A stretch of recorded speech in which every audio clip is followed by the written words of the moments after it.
اس وجہ سے وہ اب ان کی شناخت کیا ہونی ہے، انہوں نے کسی کو قربانی کا بکرا بنانا ہے اور بعد میں صلح کر لینی ہے، دباؤ ڈالنا ہے اور اس کے بعد یہ معاملہ ختم ہو جانا ہے۔ دوسری جانب اسلام آباد میں اتنے خوفناک حالات بنے گے کبھی کسی نے سوچا نہیں تھا۔ ڈاکو راج اس حد تک آپ نے دیکھا ہوگا کہ پچھلے دنوں سینئر صحافیوں کے موبائل فون چھینے گئے۔ اچھا، اس میں ایک اور اہم بات کہ موبائل فون چھینا جاتا ہے اور ساتھ پھر کہا جاتا ہے کہ اس کا پاسورڈ بھی لگا کے دیں، اور چونکہ پاسورڈ نہیں ہوگا تو وہ ان کے موبائل استعمال میں نہیں آئے گا، کسی کام کا نہیں ہوگا، وہ موبائل فون کا پاسورڈ بھی لیتے ہیں۔ اسلام آباد میں رینجرز اہلکار اور اسسٹنٹ ڈائریکٹر سمیت 5 افراد کو ڈاکوؤں نے لوٹ لیا۔ اسلام آباد کے تھانہ سنبل کے علاقے میں 3 موٹر سائیکل پر سوار ڈکیٹوں نے سرکاری افسر سرفراز خان سے قیمتی موبائل اور 18,000 روپے نقدی چھین لی۔ اسلام آباد کے تھانہ I-9 کی حدود میں اپنے بھائی کی شادی کا سامان لے کر گھر جانے والے رینجرز اہلکار کو بھی ڈاکوؤں نے موبائل اور نقدی سے محروم کیا، جبکہ تھانہ کراچی کمپنی کی حدود سے الیاس لبھا نامی شخص سے ڈاکو موبائل اور نقدی چھین کر فرار ہو گئے۔ تھانہ رمنا کے علاقے میں انضمام نامی شہری سے موبائل فون چھینا گیا، جبکہ تھانہ لوہی بھیر کی حدود میں یہ ایک ہی رات کا واقعہ ہے۔ حدود میں عبدالقدیر نامی شخص سے 3 لاکھ روپے مالیت کے موبائل چھینے گئے۔ پولیس کے مطابق اسٹریٹ کرائم کی بیشتر وارداتوں میں افغانی باشندے شامل ہیں اور وہ پہلے سے زیادہ متحرک ہو گئے ہیں۔ جس ملک میں یہ حالات ہوں کہ وہاں جو وفاقی پولیس ہے وہ اتنی تیز کارروائیاں کرے کہ عمران خان کو سزا ہوتی ہے اور 4 منٹ 8 منٹ کے بعد لاہور سے ان کو گرفتار کر لیا جاتا ہے۔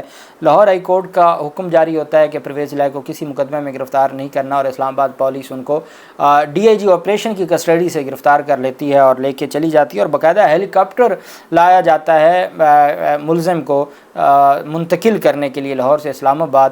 جب آپ سیاسی انجینئرنگ میں ملوث ہوں گے، جب آپ کا کام صرف اور صرف ایک جماعت کو ٹھکانے لگانا ہے، اس وقت پنجاب کی میں آپ کو صورتحال بتا دوں، ہمارے جو گاؤں ہیں اور جہاں کبھی ہم نے نہیں سنا تھا کہ کوئی ڈکیٹی کی یا چوری کی واردات ہوئی، اتنے پرامن علاقے تھے، اتنے پرامن علاقے کہ رات کے 2 بجے بھی آپ اگر وہاں سے گزر رہے ہیں کوئی خطرہ نہیں ہوتا تھا۔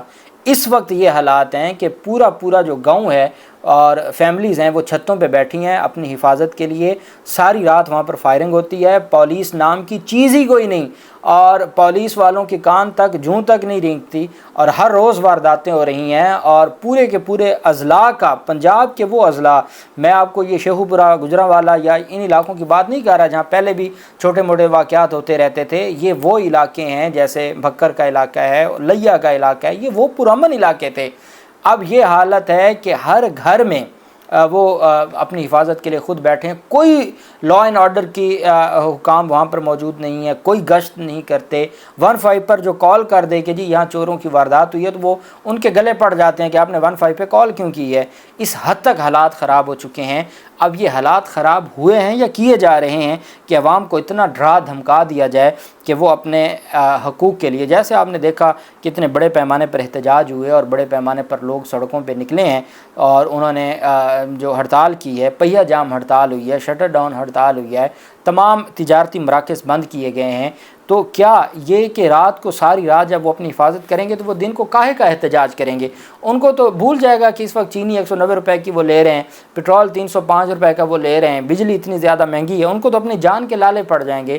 یہ ایک دم اتنی بڑی جو لا اینڈ آرڈر کی سچویشن پاکستان میں پیدا ہو گئی ہے، اور اسلام آباد جیسے شہر میں جہاں نہ سرکاری افسران محفوظ ہیں، نہ رینجرز اہلکار محفوظ ہے، نہ عام آدمی محفوظ ہے، اور اب پولیس کی جانب سے کہا جا رہا ہے کہ افغانی باشندے، بھئی افغانی باشندوں کو کس نے وہاں پر لا کے رکھا ہوا ہے؟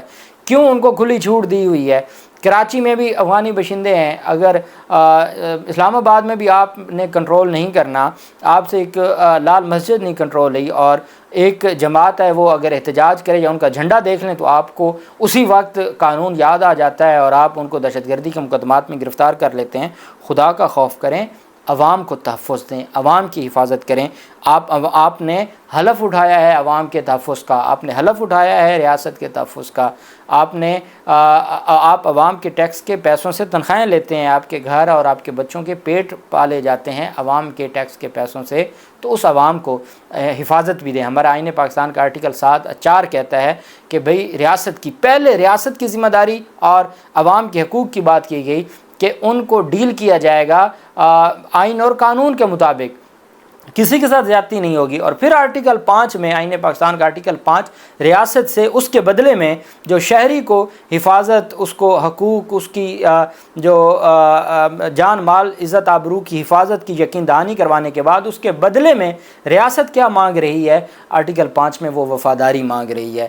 تو آئین بنانے والوں نے پہلے ریاست کو کہا کہ آپ کی ذمہ داری اور پھر آپ کا حق، لیکن یہاں ذمہ داری نبھائی نہیں جا رہی اور صرف حق حاصل کرنے کی بات کی جا رہی ہے۔ اللہ ہمارے ملک پہ رحم کرے، اور اللہ پاک پاکستان کو ان ڈاکوؤں چوروں سے اور جو پرماننٹ لٹیرے ہیں جنہوں نے 75 سال سے اس ملک کو لوٹا ہے اور اس کی سہولت کاری کرنے والوں سے اللہ پاک محفوظ رکھے۔ پاکستان کا اللہ پاک حامی و ناصر ہو۔ بہت شکریہ۔ اللہ حافظ۔ پاکستان زندہ باد۔